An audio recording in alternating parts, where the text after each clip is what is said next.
नमस्कार साथियों, मेरे चैनल पर है आपका स्वागत। मिलेगा यहाँ कॉमेडी का तड़का, टेंशन मुक्त राहत। कृपया बारीकी से ध्यान दीजिए। अभी तक चैनल को सब्सक्राइब नहीं किए हैं तो चैनल को सब्सक्राइब कीजिए। आज का कंटेंट एक ऐसे शख्स पर आधारित है जो बचपन से ही कुछ अलग टाइप का लड़का था। होनहार बीरवान के चिकने पात, यह कहावत बिल्कुल सही है। यह एक ऐसे शख्स पर आधारित है जो मेरा दोस्त भी है, किंतु वह बचपन से उसका मन जोड़ने तोड़ने में काफ़ी रमता था। आज के नेता के सारे गुण उसमें विद्यमान था। आगे क्या हुआ, इसको जानने के लिए कूल होकर इस वीडियो को फुल देखना पड़ेगा, तभी आप समझ पाएंगे। कंटेंट जो देखेंगे सुनेंगे उसका शीर्षक है रहमतलाल मंत्री बन गया। फोन पर छोटका भाई ने जैसे ही बताया कि रहमतलाल चुनाव क्या जीता, पहली बार में ही शिक्षा मंत्री बनने में कामयाब हो गया, तब से मन में कुछ अजीब सा हो गया है। साला ये तो नटवर लाल का बाप निकला।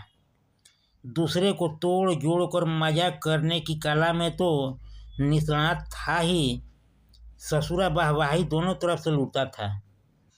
अपनी कला में वह इतना माहिर या महारत हासिल था उसको को किसी को शक की गुंजाइश का सवाल ही पैदा नहीं होता था। हकीकत क्या है यह बहुत कम लोगों को मालूम था। सहपाठी होने के कारण मैं उसके रग रग से वाकिफ था। गलत सलत काम करने में उसको बड़ा मजा आता था। येन केन प्राक्रेन वह किसी तरह हाई स्कूल पास तो हो गया। कॉलेज में वह मेरे साथ ही था, लेकिन कभी वह क्लास में जाता नहीं था। उसका अधिकांश समय कॉलेज के साइकिल स्टैंड में ही बीतता था। उसके साथ कुछ उसी टाइप के दोस्त उसको आगे पीछे घेरे हुए रहते थे, जिनके बच्चे घिरा रहता था। लेकिन मेरा दर्जा उन सारे दोस्तों में ऊंचा था। फिर भी परीक्षा अच्छे अंकों से पास होता था। ये किसी को बताता नहीं था। भरोसे के मित्रों में एक मैं ही था। मैं बातों बातों में एक दिन पूछ लिया, यार रहमत, पढ़ाई से तेरा दूर दूर तक लगाव नहीं, फिर भी तुम अच्छे अंकों से पास हो जाते हो, कारण क्या है? मेरी बातें सुनकर बहुत ही सहज होकर कहा, पास होने के बहुत सारे तरीके हैं, उसमें एक चित पूजा का मेहरबानी कह सकते हो। लेकिन तुम्हारा चित तो पकड़ा जाता था, फिर भी कैसे उस प्रश्न को हल करते थे? उसी को दोबारा रिपीट करके लिखता हूँ। मेरे पास एक प्रश्न का चार चार चीट होता है, एक पकड़ाया कि दूसरा हाजिर। और समझ गया या और बढ़िया से समझाऊं तुझको? मैं हाथ से रुकने का इशारा किया। वह मंद मंद मुस्कुरा रहा था। बोला, कोई हेल्प चाहिए तो बोलना। एग्जाम में जो सवाल आएगा वही सवाल 2 दिन पहले तुमको मिल जाएगा। अच्छा नंबर से पास होने का एक कारण यह भी है, 2-4 दिन पहले सारे प्रश्न पत्रों का मिल जाना। अव्वल आने के लिए सबसे बड़ा कारण यही है। किंतु मैं वैसा हेल्प लेना नहीं चाहता था। मुझे मालूम था कि जो काम रहमतलाल कर रहा है वह मेरे गले उतरने वाला नहीं, इसलिए मैंने नकारात्मक उत्तर दे दिया था। इतना जरूर पूछा था कि पेपर लाता कहाँ से है। प्रत्युत्तर में बताया कि यह मेरे बिल्कुल सहज बाएं हाथ का खेल है। शिक्षक वर्ग में एक दूसरे के प्रति कमियों को निकाला, कानाफूसी और लल्लू चप्पू बतियाया और काम निकाल लिया। इस फार्मूला को मैं हमेशा इसी तरह चक्रव्यूह रच कर निकाल लेता हूँ।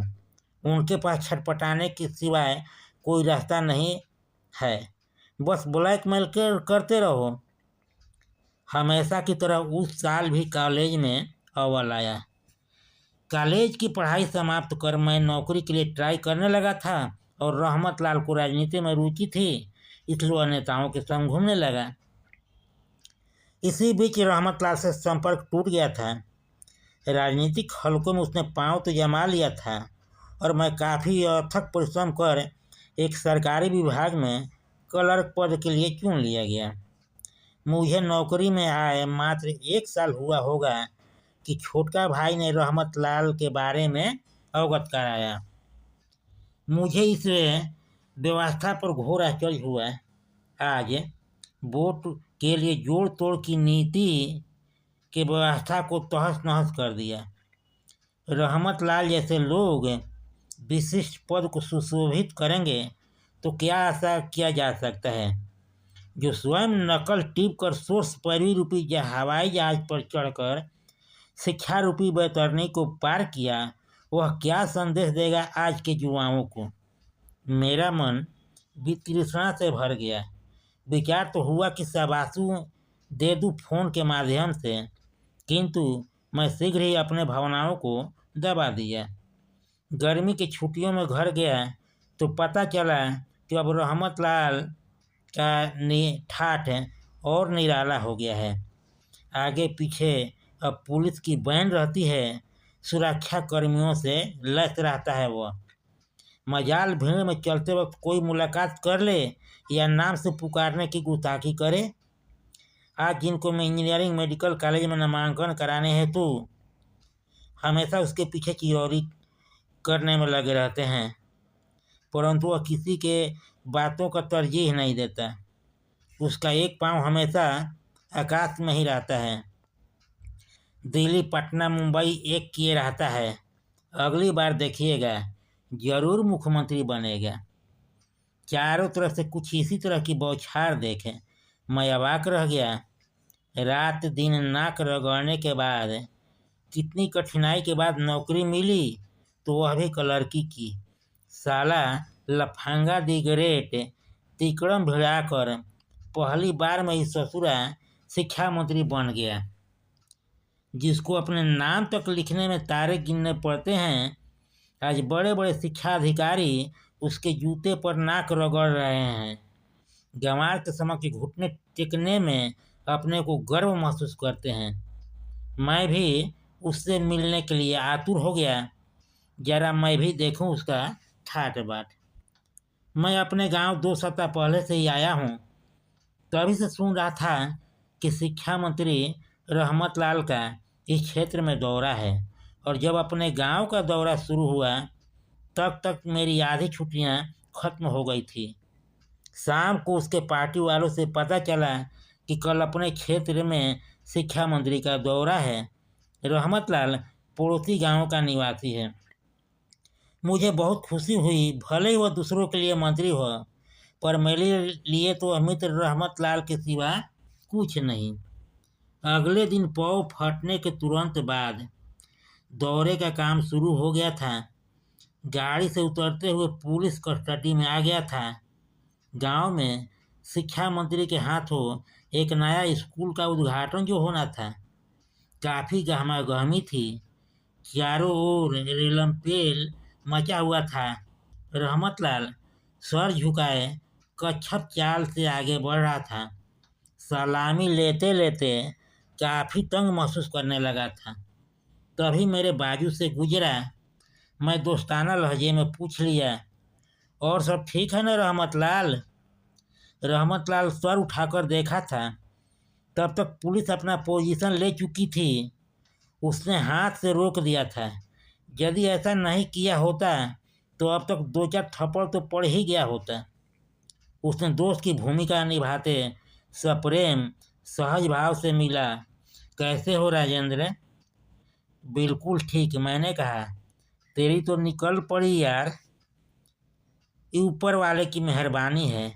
रहमत लाल के इतना कहते ही अफसर व पुलिस का जत्था मुझको हसरत भरी निगाहों से देखने लगी थी। यार, अपना स्टेट अदर स्टेट के मामले में काफ़ी पिछड़ा हुआ है, खासकर शिक्षा के मामले में। गांव-गांव में स्कूल खोलने का अभियान चल रहा है।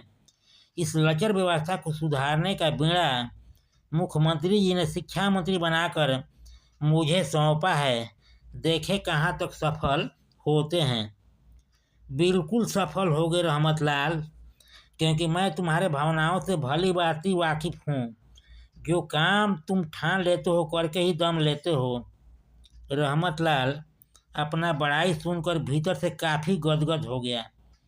फिर उसने अपने और मित्रों के बारे में बताया। फिर उसने एकाएक विषय बदलते हुए कहा, अभी रहोगे ना? यार मैं तो कल जा रहा हूँ, ये तो संयोग था कि पुराने मित्र से मुलाकात हो गई। किस पोस्ट पर हो? अभी तो ऑडिटर ही हूँ। चलो अच्छी बात है। यदि ढंग का शिक्षा दीक्षा हुआ होता तो नज़ारा कुछ और होता। खैर चलता हूँ, उद्घाटन करके शीघ्र प्रस्थान करना है। रात के फ्लाइट से दिल्ली जाना है मुझे। रहमत लाल चला गया। जाते जाते मुझको तूफान की तरह झकझोर गया। साले पढ़ने के समय सारा दिन साइकिल स्टैंड में बिताता था, आज लंबा चौड़ा भाषण दे रहा है। जो 2 अक्षर जानता नहीं वह शिक्षा मंत्री बन गया। जिसे कुछ जोड़ना तोड़ना नहीं आता वह वित्त मंत्री का कुर्सी संभाल रहा है, और जो पढ़ लिख कर नंबर 1 की नौकरी में है वह इन जाहिलों का जूता सहला रहा है। यह व्यवस्था है या कुव्यवस्था, पर क्या किया जाए। मौका पड़ने पर गधे को भी बाप बोलना पड़ता है। जिस तरह शिक्षा से कोसों दूर है भागने वाला आज शिक्षा मंत्री हो गया है। कंटेंट समाप्त हुआ। एक बेहद जरूरी सुझाव, आप पर किसी प्रकार का नहीं है दबाव, आपका और मेरा बना रहे मधुर व्यवहार। तो इस कॉलम को कीजिए पूरा, क्योंकि लाइक सब्सक्राइब किए बिना संबंध रह जाता है अधूरा।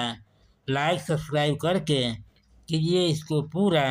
एक बार फिर से आप सभी को तहे दिल से नमस्कार। मेरे चैनल को देते रहिए भरपूर प्यार दुलार।